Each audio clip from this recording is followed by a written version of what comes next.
Good morning. Welcome to Inquisition Update. My name's Tom Fress, and I'll be your host for the next hour. You're listening to FirstAmendmentRadio.net. Thanks for tuning in. We're currently reading and discussing the book, The Papacy and the Civil Power by R.W. Thompson. I sure hope my listeners are enjoying the book, and more than that, learning the lessons of history. But before we return to the book, I wish to give a program note. Please take notice that Friday, this week, Friday, day after tomorrow, Richard Bennett from BereanBeacon.org will be my guest, and we will discuss, as a topic for our discussion, is the Pope in jeopardy? Richard Bennett says, seldom has there been such drama, official hush, and international deliberation about the Pope. There has been an awareness of what looks like the worst crisis of the Pope's 7-year reign. In addition, Richard Bennett says, the season of Benedict XVI's papal reign is passing. Now, late in the day, a dark specter has appeared in the form of a major financial scandal swirling around the Vatican Bank. The Pope seems uninterested in dealing with such issues, maybe rightly so, for in the not-too-distant past, Pope John Paul I suddenly died when he attempted to look into the then-current scandals at the Banco Ambrosiano, the Vatican Bank. Reportedly, Benedict XVI has retreated to his library. Is he safe there from the power struggles and perhaps the deadly intrigues that now surround him? Is it there that Pope Benedict XVI will deal truthfully with the deceptions that he, as Cardinal Ratzinger, and now also as Pope, has perpetrated? These factors are dealt with in our article entitled, Is the Pope in Jeopardy? And I just want to give my listeners a heads up that Richard Bennett, a one-time Roman Catholic priest and a Vatican insider, blessedly reformed and converted to Christ, is coming to the program Friday and is going to talk about the current financial scandal taking place at the Vatican Bank and how this affects the papacy of Pope Benedict XVI. And I'm sure my listeners will be interested in the current intrigues, the laundering of mafia money at the Banco Ambrosiano, which should not be a surprise to any of my listeners, especially if you are a regular listener and heard our reading and discussion of the book, The Vatican Billions by Avro Manhattan. Scandal, intrigue, murders, and assassinations of popes will all be the subject of our discussion Friday, and we'll even recommend a few books where you can educate yourself on the subject. Friday, Richard Bennett, BereanBeacon.org, and the current struggle of Pope Benedict XVI with the corruption in the Vatican Bank. Now, we'll continue with our reading and discussion of the book, The Papacy and the Civil Power. Yesterday, before the end of the program, we began our study of Chapter 6 of this book. It's entitled Devotion to Liberty in the United States. And I'll back up one paragraph for continuity purposes to the beginning of the chapter. R.W. Thompson says, since the formation of our government, there has been among the people of the United States much discussion, and some of it angry and exciting, involving the extent and distribution of civil power and the relations between the national government and that of the states. Yet no portion of them have been disposed to assail the fundamental principles upon which our institutions are founded. Their differences, although often radical and threatening, have hitherto failed to eradicate from their minds the strong attachment they have always borne to that form of popular freedom and sovereignty which constitutes one of the most distinctive features in our plan of government. Even sectional jealousies and civil war, with all their terrible and deplorable consequences, and with the bad passions they invariably engender, have failed to destroy or weaken this attachment. And today, there is no single state in the Union which, if it were remodeling its domestic government, would not preserve with the most sedulous care, the separation of church and state, so that the people should remain the primary source of all civil power. If there is a single sentiment which has universality among all the lovers of our free institutions, it is this: the separation of church and state, and that the people remain the civil power of this country. He said they cling to it with the affection like that of which the mother hugs her offspring to her bosom. And it is something of a tax upon their patience when they see this great principle, that is the right of the people to rule, this great principle assailed at the bidding of a foreign power. We're talking about the Pope, particularly Pope Pius IX,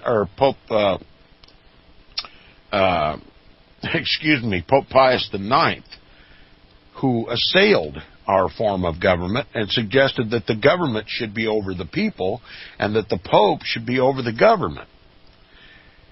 Now, no matter whether that power is clothed in the robes of ecclesiastical or temporal royalty, or both combined, R.W. Thompson and many of the people of the United States of America were incensed at the Pope's encyclical and syllabus of error of 1864. And they were not about to take any instruction from any foreign power, particularly that potentate, that self-arrogated potentate from Rome, Italy, who declared himself the vicar of Christ on earth, and it was his divine, spiritual, and temporal privilege, owned only by him, to direct the people and the governments of the world, and to have them all serve his best interests. Now, R.W. Thompson continues. He says, Pope Pius IX has been, of late years, exceedingly fruitful of encyclical and apostolic letters intended for the double purpose of warning the nations and advising the faithful. He deemed it necessary to issue one when he rejected the guarantees of his spiritual freedom offered to him by the Italian government, so as to notify the world of the reasons which prompted his refusal. It was dated May 15, 1871, and while less comprehensive than that which accompanied the syllabus of 1864, it is equally explicit in the claim that the civil principality, the civil power, that is, the kingly authority of the Pope, was conferred upon him not by any human concessions, but by the divine providence. In other words, by God himself. The Pope declares that, quote, all the prerogatives and all the rights of authority necessary to govern the universal church, that is, the Roman Catholic Church, have been received by us, that is, the popes, in the person of the most blessed Peter, directly from God himself, unquote. Hence, he cannot consent, that is, the Pope cannot consent to be subject to the rule of another prince, for such deference to human authority would be violative of the divine decree. His reference here was directly to Victor Emmanuel, who by seizing upon his royal crown had in his eyes been guilty, that is, in the Pope's eyes, Victor Emmanuel had been guilty of an impious and sacrilegious act, punishable by excommunication. But the Pope looked even further than this. Realizing the necessity of stirring up the faithful Roman Catholics all over the world to a defense of his, that is, the Pope's temporal sovereignty, and possibly to a crusade for its restoration, he availed himself of the occasion to notify them that the wrongs inflicted upon him have, quote, redounded on the whole Christian commonwealth, unquote. That is, that as it is part of God's irreversible law that he should remain a temporal sovereign, the belief to that effect has become an essential part of the religious faith of the Roman Catholic Church, which must be maintained by all who desire to escape the papal malediction in this life and secure heaven in the next. In other words, Pope Pius IX said, my temporal authority is being assailed by Victor Emmanuel, who is a heretic and a rebel, who has arrogantly offered that I may maintain my spiritual authority, but not my temporal authority, which he has so impiously and heretically arrogated to himself, stripping me of my rightful divine right to rule over Italy and the Papal States and the rest of the world. I tell you now, I got my authority from God. It came from no human institution. Victor Emmanuel is ipso facto excommunicated from the Roman Catholic Church, and I call every Roman Catholic all over the world, if you want to prevent the divine right privilege of the Pope of excommunication, if you want to secure eternal life in the future and temporal freedom in this life, then it is incumbent upon you to defend my rights, to join me in a crusade to overthrow Victor Emmanuel and anybody else who thinks their pants are big enough to replace mine. You see what power the papacy has? To call to crusade the Catholics of the world to rise up against their own governments on pain of excommunication and eternal salvation, or damnation as the case may be, to defend the Pope's rights to rule the world by divine right. That's the power of the Pope. That's the temporal power of the Pope. He can tell the Roman Catholics of every nation of the world to rise up against their governments in rebellion, to overthrow those governments, and to put the Pope supreme over that government. It's the belief that his temporal authority is divinely given. He receives it from no human institution. And anybody who threatens his temporal authority has also threatened his spiritual authority, because the temporal authority is necessary for him to be able to freely exercise his spiritual authority. Now, the Pope looked also to the consequences of this doctrine, which logically gave precisely the same universality to both his spiritual and temporal power, so that where one is, the other must be also. If God gave, quote, civil principality, unquote, to Peter in order that he might establish the church, then the conclusion is inevitable that the same civil power which Peter possessed is necessary to govern the church not only at Rome, but everywhere else. And it must be possessed in the same degree in all parts of the world. For whatever is necessary to preserve and advance Christianity at one place is equally so for the same purposes at all other places. The faith and the church is as the papist insists, must both be unchanging. The whole Christian commonwealth must be so wedded together as to become a perfect unity. This commonwealth, this Christian commonwealth, must be presided over by the same prince, the representative of Peter, governed by the same laws, and held responsible to the same tribunal in the entire domain of faith and morals. There must be no discordance anywhere, from center to circumference. As Peter universal primacy and governed all Christians as the royal head of the church, he could not be a foreign prince in any part of the Christian commonwealth but by virtue of his divine appointment and God's unerring will, was a domestic prince throughout the whole extent. Does your Bible reveal any of this to you? No. Peter had no primacy. Peter was equal with all the other apostles. As we've touched on so many times on Inquisition Update, this is a colossal misrepresentation of the Scriptures, and it is the very root and basis for the Roman Catholic Church. This idea that Peter was primary, was a temporal ruler of the church as well as a spiritual ruler of the church, is absolute diabolical nonsense. And this nonsense has continued for 2,000 years in the person and office of the papacy.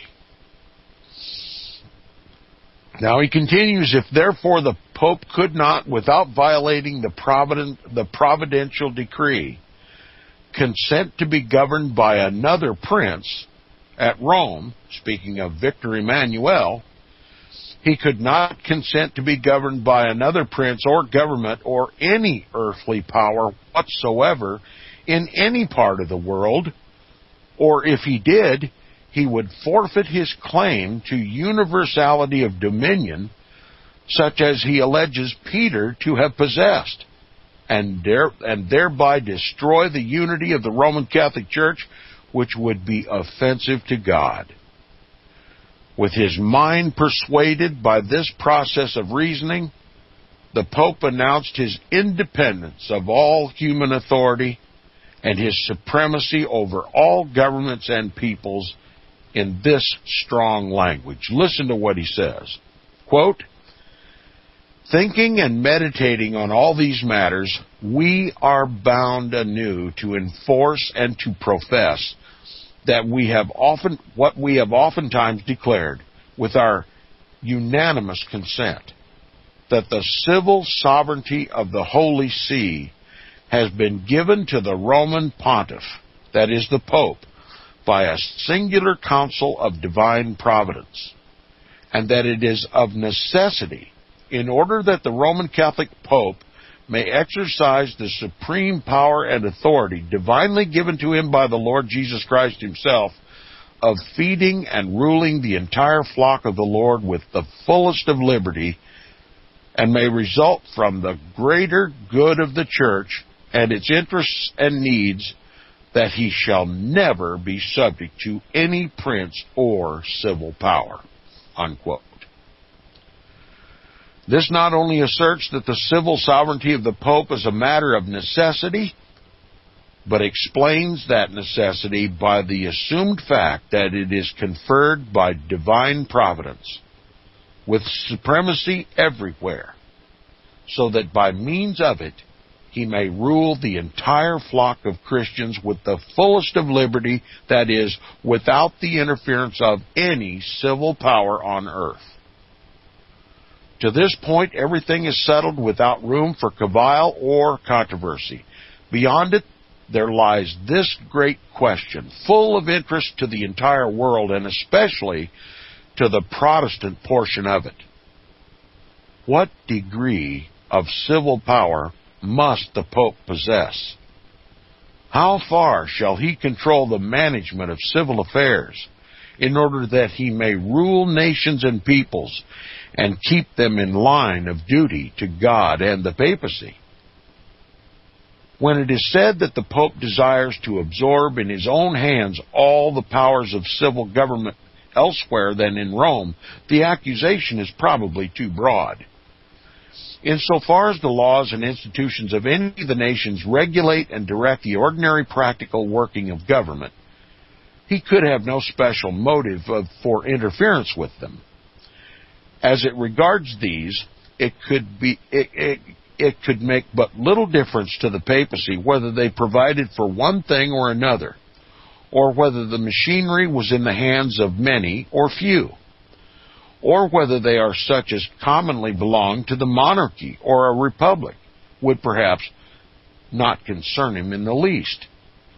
Judicial, revenue, postal, land, and other systems concerning local affairs alone, and the ministerial duties pertaining to them, are all matters which the Pope might be quite willing to leave undisturbed. It is to these, undoubtedly, that he and his followers refer when they talk about the affairs which legitimately belong to human governments. It should be conceded to them, inasmuch as the declaration is made so frequently and with such apparent sincerity, that with these they do not desire the Pope to interfere. But the question assumes an entirely different aspect when the policy of a government or its constitutions and laws touch upon or in any way affect religion or the Roman Catholic Church or the Papacy, either directly or indirectly. All these involve inquiries which, by the papal theory, are exclusively within the spiritual jurisdiction of the Pope. They are within the domain of faith and morals, and as God has forbidden any human governments to enter upon this domain, everything that concerns religion or the Roman Catholic Church or the Papacy is subject to the sovereign authority of the Pope as the successor of Peter.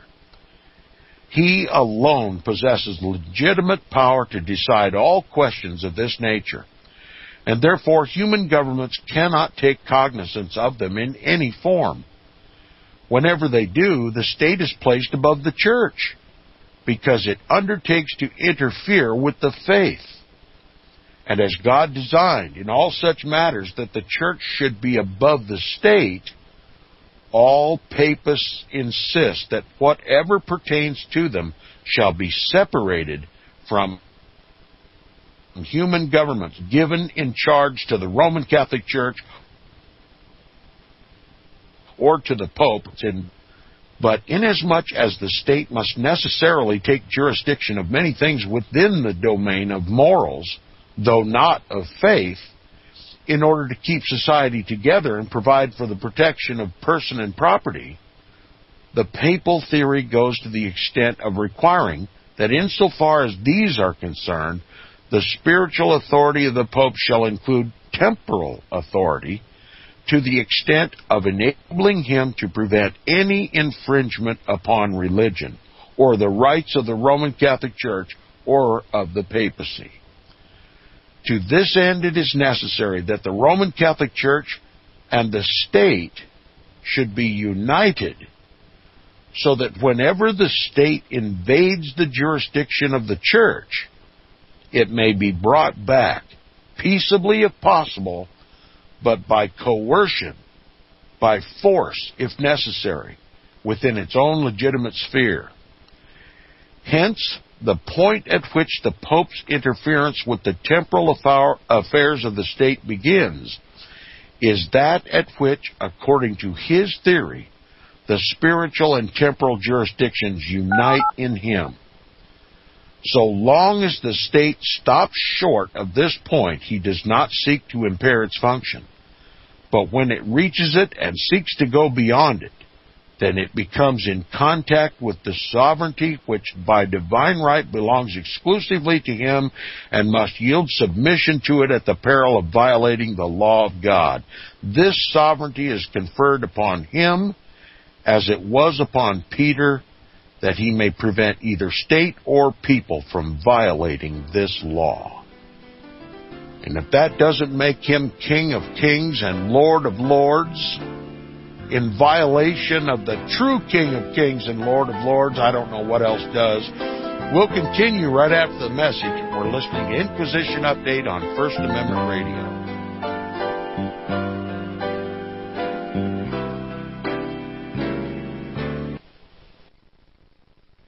You're listening to FirstAmendmentRadio.com worldwide. Freedom is never free. We need your support today at FirstAmendmentRadio.com.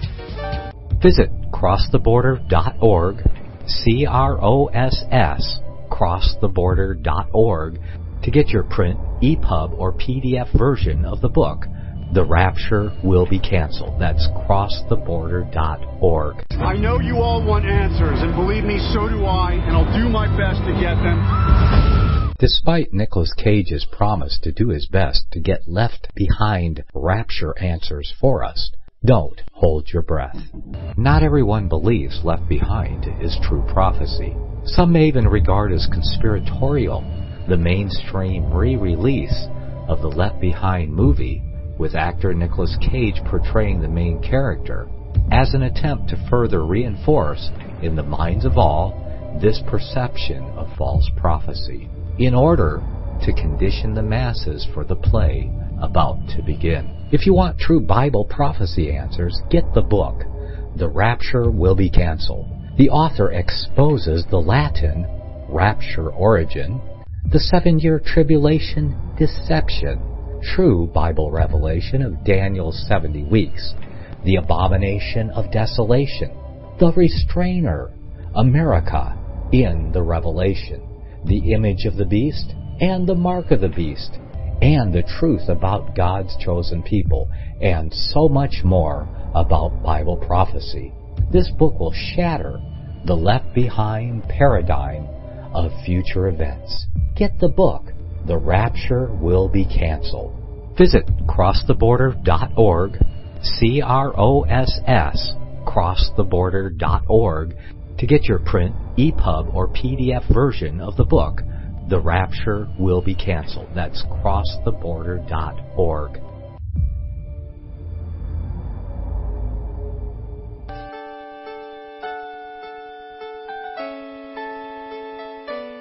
The program you are listening to is 100% sponsored by you, the listener, on this First Amendment Rights Media channel.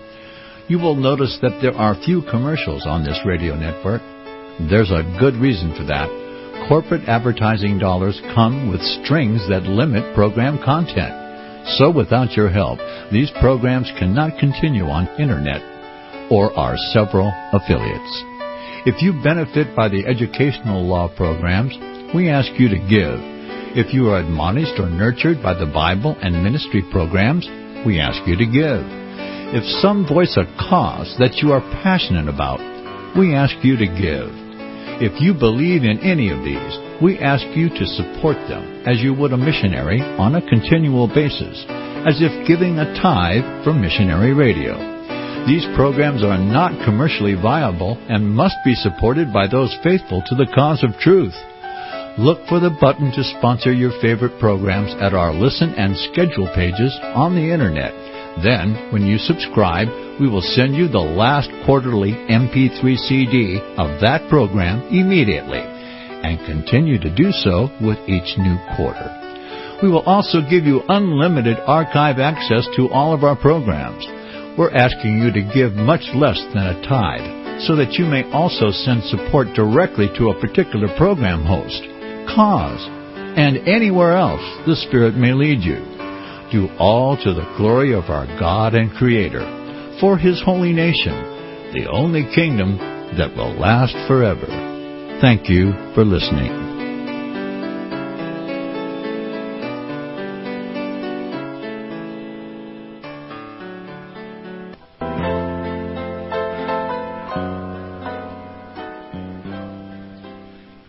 Okay, welcome back from the break. You're listening to the second half hour of Inquisition Update on First Amendment Radio. If you love Inquisition Update, please support First Amendment Radio, who sponsors the program. This is a listener-supported ministry. As for my part, what God freely gives to me, I freely give to others. But it is First Amendment Radio that has to pay the bills. And the bills just keep coming, whether support is forthcoming or not. Please prayerfully support First Amendment Radio with your financial contributions. Now, we just concluded with what is nothing more than an apparent concession by the papacy that the civil power, that is the state, has some legitimate authority. Look, it's a pretense. If the papacy were not to concede some temporal authority, legitimate temporal authority of the state, that would be going too far. And even the most loyal Roman Catholics would rebel against it. But trust me when I tell you, and if you don't trust me, trust R.W. Thompson, it's all a pretense. Because in the true interpretation of the words of the papacy, consistent through the ages, there is no civil power on this earth that does not derive that power from the papacy. And the papacy may overthrow or modify any government that defies his quote-unquote divine will. So there's no realm of civil authority that is not under the authority of the papacy. This concession is for window dressing only. But we'll continue. It says, when the papal authorities are pressed to the wall, that is, when they're put under extreme pressure, they concede that the, quote, state is supreme in its own order, and there is no power in temporals above it, unquote. There's the phony concession. Window dressing. Conferring power upon the state, and that there is no power above it. But he continues, but for fear the concession will weaken the cause of the papacy, they insist that there is an order above the state, and to which it is subordinate, that is, the spiritual order of the kingdom of God on earth, or the order represented by the Roman Catholic Church. With them, the Church is the guardian on earth of the rights of God and belongs to a higher order than that of the state. Therefore, the state lies in the subordinate, and the Church in the supreme. She sets up, they say, no claim of authority in this lower order in which the state lies, but as the rights of God are and should be held to be above the alleged rights of the empire, she cannot surrender anything which belongs to her as the custodian of these rights to the civil powers. To deny this, says a leading and able periodical, is to assert political atheism. We must obey God rather than man. In other words, we must obey the Pope rather than the governments of men. This is indirectly blasphemy, claiming that the Pope is the representative of God and we must obey him and not man. But I want to remind my listeners that the papacy is a man. It is of diabolical origin and not of God.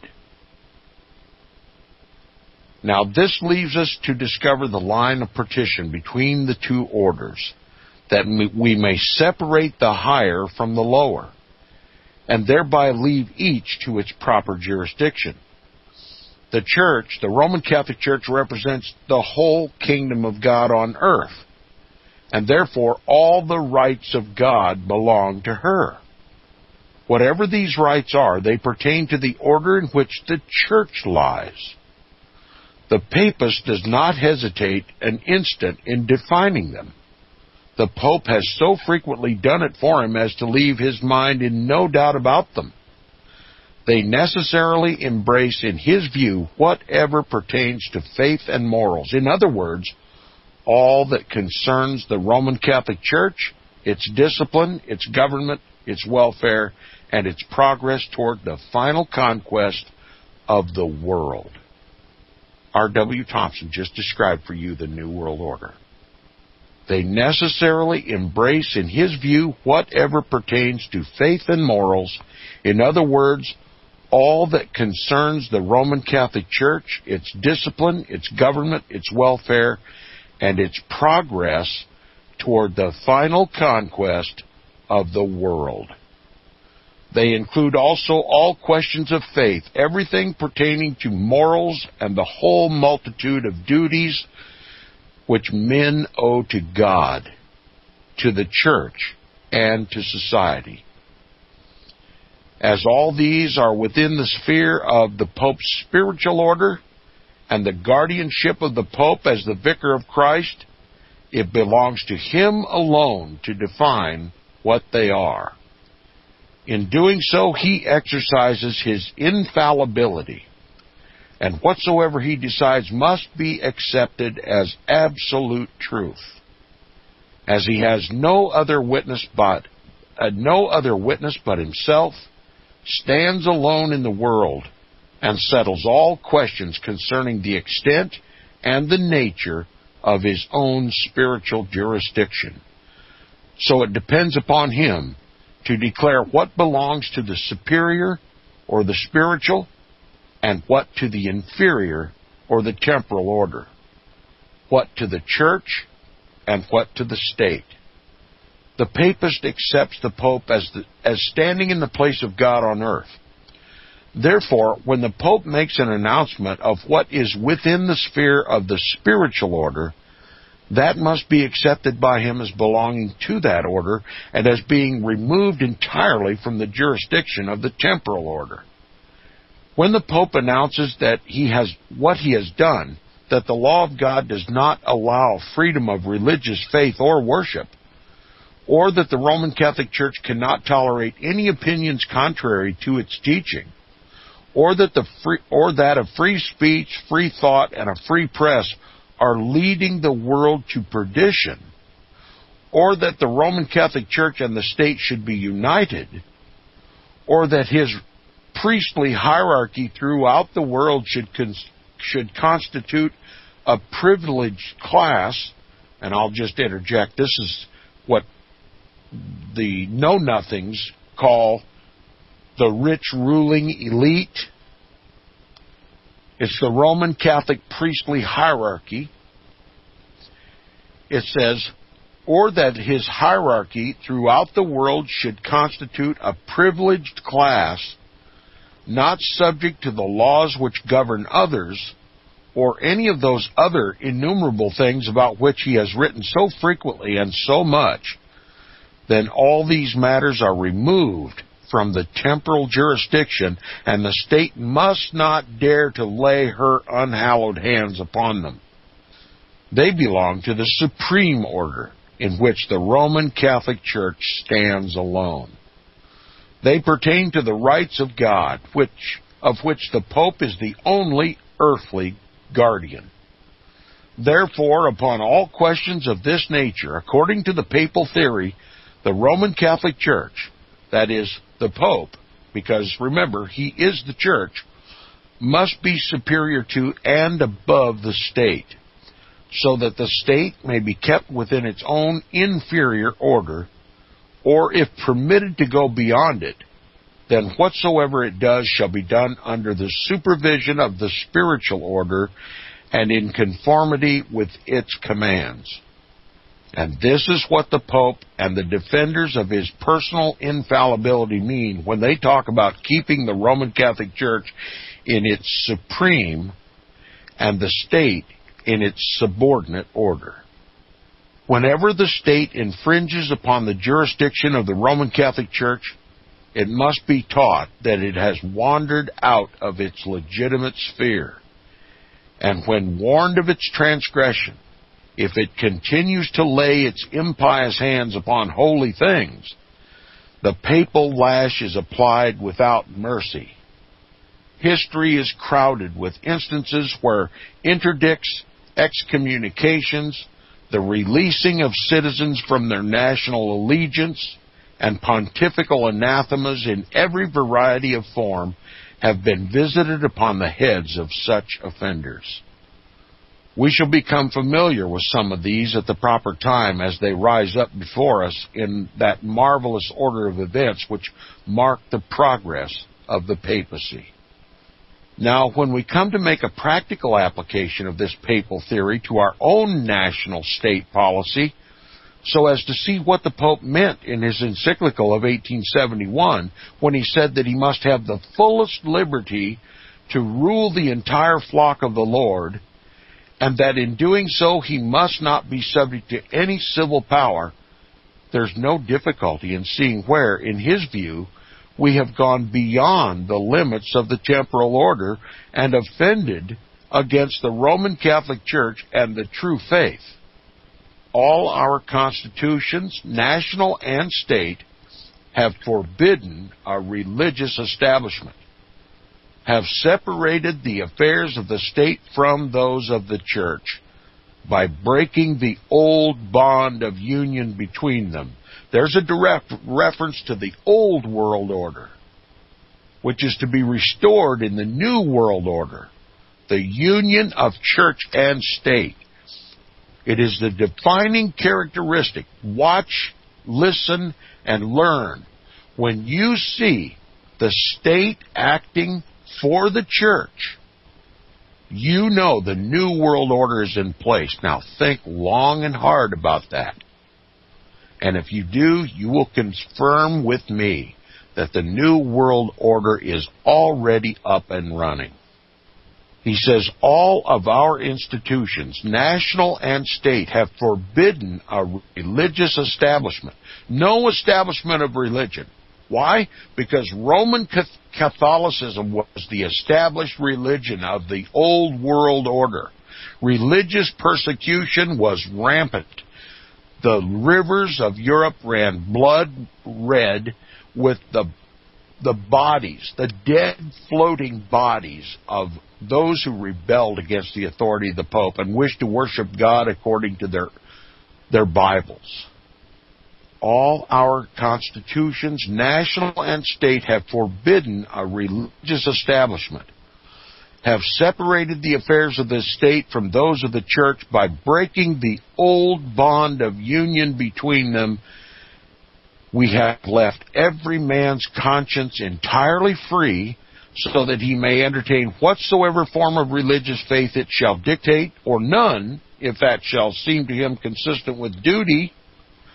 We have provided for the utmost freedom of speech and of the press. We have made all the laws dependent upon the consent of the people, and every citizen, no matter what his condition, obedient to them, and have guarded against any possible encroachments, other great principles which we consider as belonging to the very fundamentals of civil government. Is any man so ignorant as not to know that all these, every single one of these, have been denounced not only by Pope Pius IX, but many of his predecessors? What R.W. Thompson has just pointed out to you in minute detail is that this government is diametrically opposed to the papacy, and the papacy will do whatever it must to overthrow this government. And he has an entire fifth column of devout Roman Catholics, priests, and hierarchy in every facet of our society, from street sweeper to the President of the United States, the Supreme Court, Congress, the House of Representatives, Senate, everywhere. And at his bidding, they will overthrow this government. And the New World Order will be recognized as nothing but the restoration of the Old World Order. And again, the rivers of this great nation will run red with the blood of Protestants. Be forewarned. Have nothing to do with the ecumenical movement of the Roman Catholic Church. Now, in his view, they involve matters which do not legitimately belong to civil government in the narrow and contracted sphere in which he would confine them. They pertain to the spiritual order and are therefore within the circle of the spiritual jurisdiction. That is the unique jurisdiction of the Pope, as they claim. Now, they affect the true faith, infringe upon the rights of the Roman Catholic Church, they limit the authority of the papacy, curtail the rightful powers of the Roman Catholic hierarchy, give encouragement to heresy and infidelity, and for these and other reasons are defiant to the laws of God. Therefore, God has imposed upon him, as the successor of Peter, the obligation of declaring that they are impious in his sight and of employing all the weapons in the pontifical army for their extermination. There you go. That's where we're headed. By divine right, the Pope must exterminate this heresy. This government, in the papacy's view, was a product of the Protestant Reformation, which he has already labeled as heresy and rebellion, spiritual atheism, not accepting the Vicar of Christ, not accepting God's representative, his only representative on earth, and therefore it must be overthrown. That and Protestantism and the Bible, that is the basis and foundation under all of it. Extermination. It always ends in that, doesn't it, with the papacy? The earth has opened her mouth to swallow the blood of the prophets and the saints and all the slain of the earth, and they were all slain at the hand of this diabolical papacy. If you can be a regular listener to Inquisition Update, we'll explain eventually, piece by piece, how all the wars of the world have been fought for the benefit of the papacy.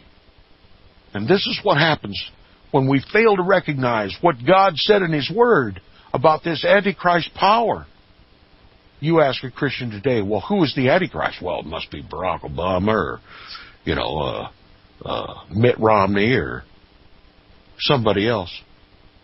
And if you suggest it's the papacy, why, he's a man of God. How could we be so ignorant in this country? How could we call ourselves Christians and not know that power that has killed so many of God's people throughout history? How could we be so unwilling to accept the undeniable truth? And how can we excuse ourselves from not fighting against it, exposing it at every turn? Come what may. How could we so passively acquiesce to the most diabolical method of attracting the Protestants back into the Roman Catholic Church, the ecumenical movement? I'm telling you, in my mind, it's the last straw. It's the absolute last straw. When the Israelites began to worship Baal, God punished them. And that's what's going to happen in this country. We've given up Christ, and in the name of Christ, we've accepted Antichrist in this country. We allow him to come to this country in 2008 without a single protest. Where's Protestantism? Where is it? It's not visible in this country. It's not audible in this country. Does it even exist? King James Bibles on every coffee table in this country, but no Protestantism. How can that be? R.W. Thompson continues, and thus, to the extent of being enabled to regulate all these matters according to the command of God and the requirements of the Roman Catholic Church, by striking them from our constitutions and repealing all the statutes passed under their preservation, he considers that God has united both spiritual and temporal authority in his hands, and that the civil power of this country has no just right to place the slightest impediment in his way. The nation must bow in humiliation and disgrace before him, so that as the papal car rides in triumph over it, the last remembrance of the work of our fathers shall be crushed out. And I'm very sorry that even R.W. Thompson failed to precede the word fathers with Protestant. The nation must bow in humiliation and disgrace before the Pope, so that as the papal car rides in triumph over it, the last remembrance of the work of our Protestant fathers shall be crushed out. Already the censures of the Pope rest upon whatever he finds in the civil policy of all the nations violative of his rights and of that of his church, or of God's law as he interprets it. The governments of Italy, Germany, Spain, Switzerland, and Brazil have deemed it expedient for their own domestic peace and protection to adopt certain measures which are designed, among other things, to require every citizen to obey the law of the state and thereby to prevent sedition. It cannot be denied that they had the right to pass these laws by all the principles which nations recognize. They have relation to questions which concern their own domestic economy, questions which each nation has the exclusive right to decide for itself.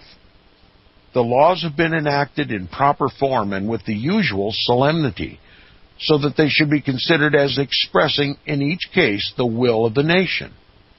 Yet, because they affect the interest of the Roman Catholic Church, have taken from some of its favorite orders a portion of their temporal wealth, have prohibited the Roman Catholic prelates from teaching sedition, and have required them to conform to the law, the Pope has fulminated against these states the most terrible anathemas. They have invaded his spiritual jurisdiction because the laws they have enacted, although in reference to temporalities, affect the affairs of the papacy and weaken its power. Therefore, Pope Pius IX, professedly speaking, says, in the name of Jesus Christ and by the authority of the holy apostles Peter and Paul, I admonish the authors of these measures that they should take pity on their souls and not continue to treasure up for themselves wrath against the day of wrath and of the revelation of the just judgment of God. Unquote. And not only does the Pope thus assume jurisdiction to denounce and to condemn the authors of these measures of civil policy and the measures themselves, but he compliments and applauds his adherents for their disobedience to the laws, although subjects of and owing allegiance to the governments enacting them. The papacy overthrows governments simply by calling Roman Catholics into rebellion against it. And that's what's happening in this country. It's happening in broad daylight, in the full view of the world. Why won't we recognize it and call it what it is? The Pope's New World Order. Put the blame where it belongs. Identify Antichrist. We'll continue with our program tomorrow. Inquisition Update on First Amendment Radio.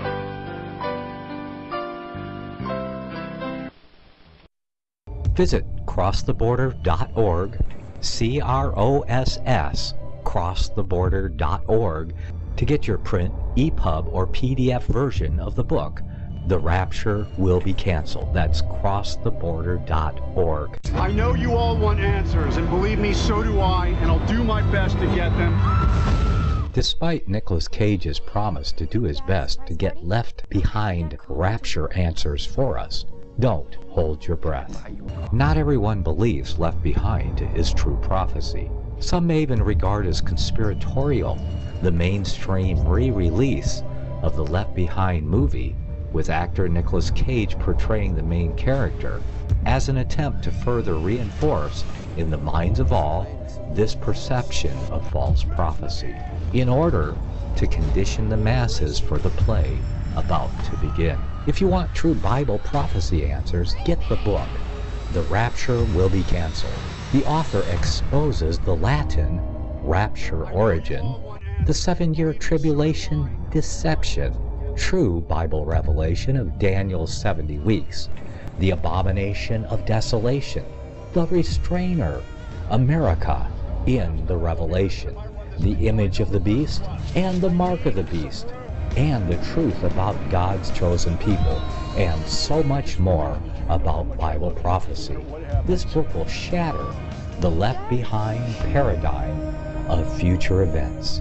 Get the book, The Rapture Will Be Canceled. Visit crosstheborder.org, CROSS, crosstheborder.org, to get your print, EPUB, or PDF version of the book, The Rapture Will Be Canceled. That's crosstheborder.org.